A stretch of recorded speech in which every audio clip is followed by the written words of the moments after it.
Olá, meu nome é Daniela Nazeta, sou médica colaboradora da unidade de valvopatias. Hoje eu estou com a doutora Fernanda Tessari, também médica colaboradora da unidade de valvopatias. E hoje nós vamos falar um pouco dos prós e dos contras da estratégia de early surgery em pacientes com estenose aórtica importante assintomática.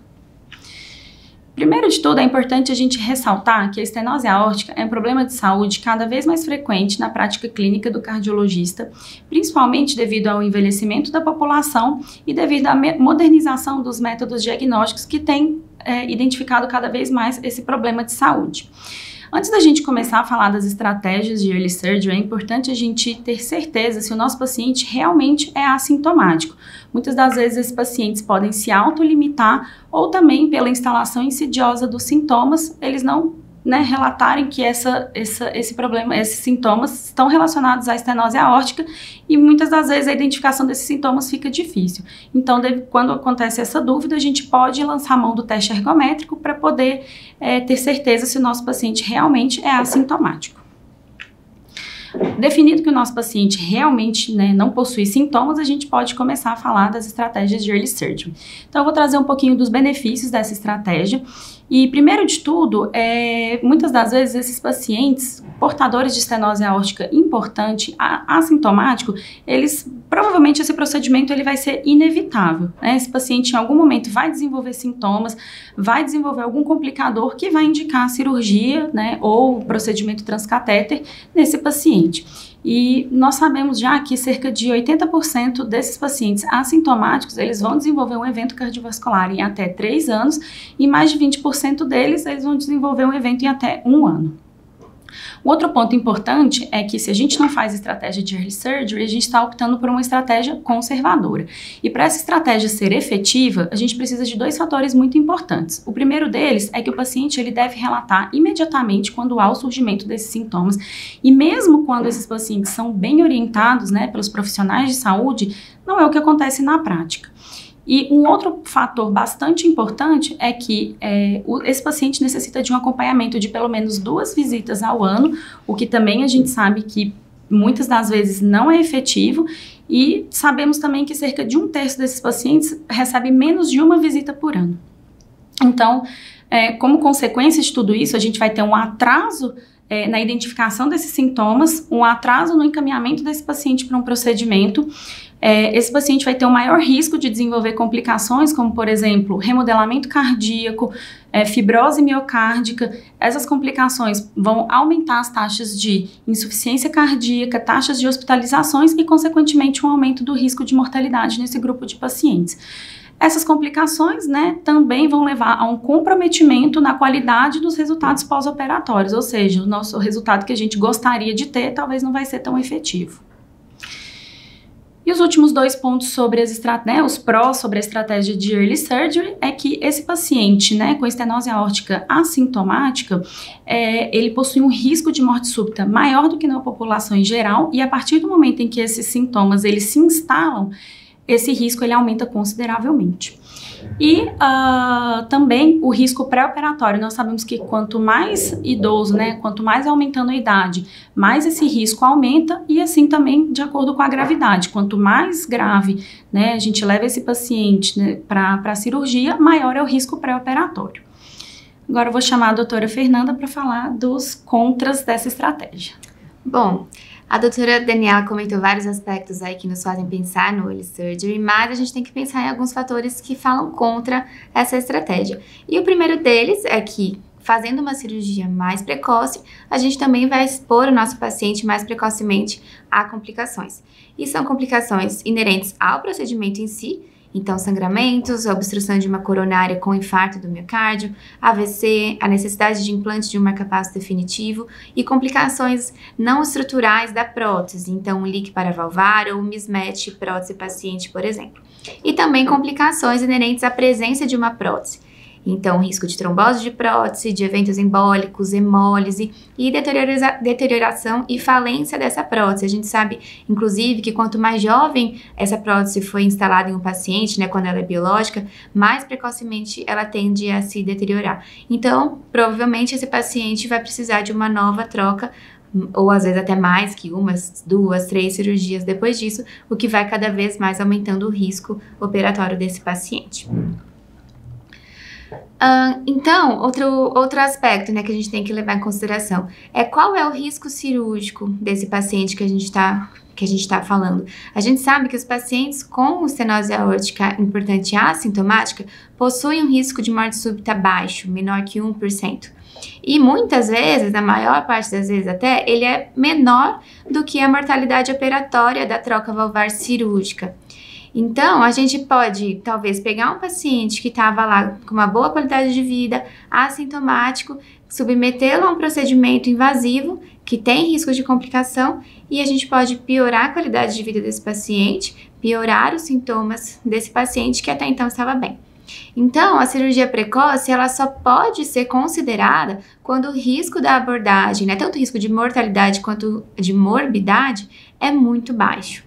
Então, esse seria um pré-requisito para a gente discutir esse tema, e não é o que a gente vê em grande parte desses pacientes. E aqui a gente vai comentar um pouco sobre o que falam, né, os estudos sobre que tentam desvendar qual seria a melhor estratégia para esses pacientes. Bom, trazendo um pouquinho das evidências que nós temos sobre o assunto, né, nós temos o estudo Recovery, que é um estudo randomizado que incluiu pacientes com estenose aórtica crítica e comparou 2 grupos, um que passou por uma estratégia conservadora e o outro que foi submetido à cirurgia precoce.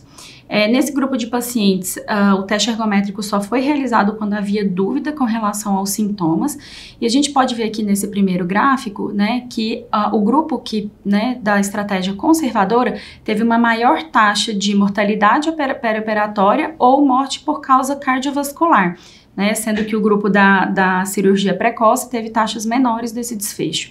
E já no gráfico B, a gente pode ver, né, um resultado semelhante. Então, o grupo da estratégia conservadora teve maiores taxas de morte por todas as causas em comparação dos pacientes que foram submetidos à cirurgia precoce. Portanto, aí uma conclusão, né, a cirurgia precoce teve um resultado melhor do que a estratégia conservadora.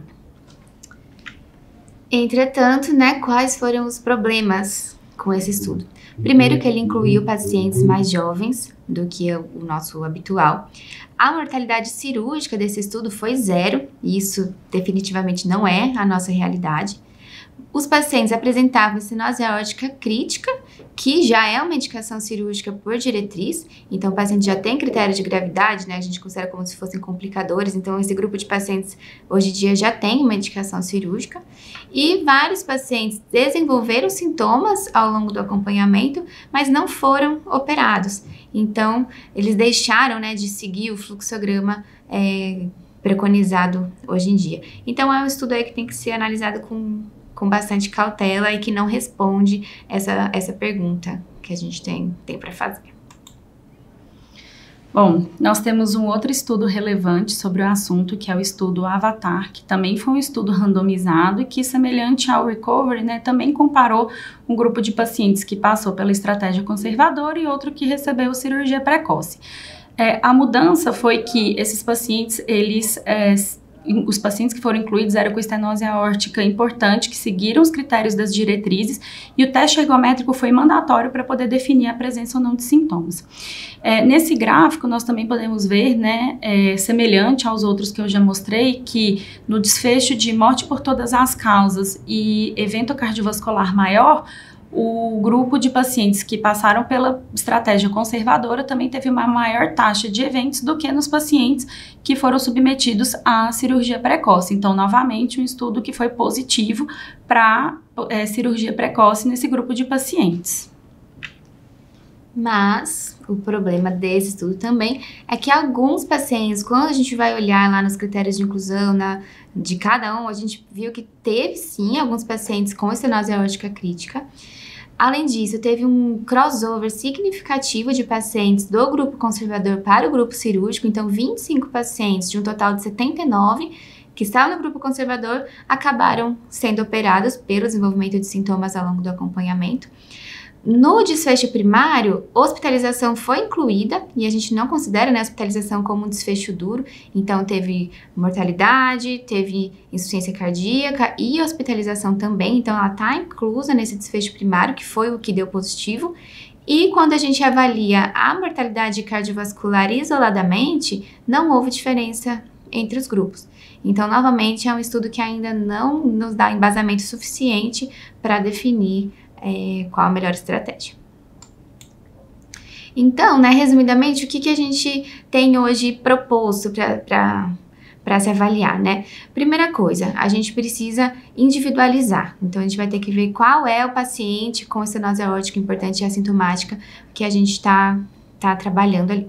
Primeiro ponto, como a doutora Daniela comentou, a gente tem que primeiro definir que a estenose aórtica é importante e realmente assintomática.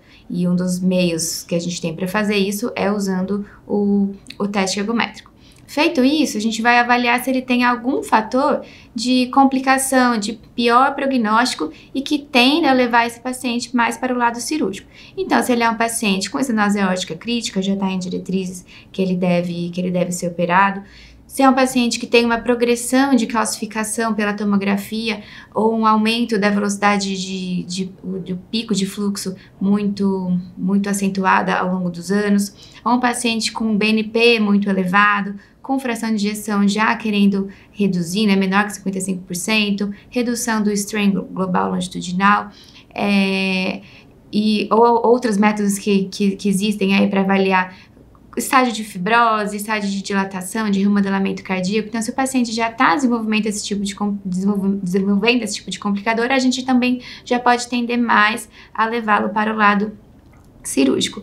E fazendo isso, o próximo passo é avaliar qual o risco cirúrgico desse paciente. Então, é um paciente assintomático com muito baixo risco cirúrgico, em que o risco cirúrgico é menor do que o risco de morte súbita desse paciente naquele momento? Então, ok, se sim, a gente pode considerar ainda a cirurgia. E outra coisa que a gente vai observar aqui é qual que é a durabilidade da prótese nesse paciente. Então, é um paciente muito jovem, que se eu colocar uma prótese biológica, daqui a poucos anos eu vou ter que fazer mais uma ou duas cirurgias. Então, tudo isso tem que ser levado em consideração. E supondo que seja um paciente já mais idoso, eu quero colocar uma prótese biológica, tem uma possibilidade de talvez um valve-in-valve no futuro e as coisas se resolvem de maneira mais tranquila, digamos assim, a gente pode então pensar sim em fazer a cirurgia precoce nesses pacientes. Mas, como eu já disse, é individualizado e levando em conta vários fatores. E hoje em dia a gente tem alguns estudos aí em andamento que talvez nos darão respostas um pouco mais claras sobre o tema. Bom, então é isso. Muito obrigada. Até a próxima. Obrigada. Tchau, tchau.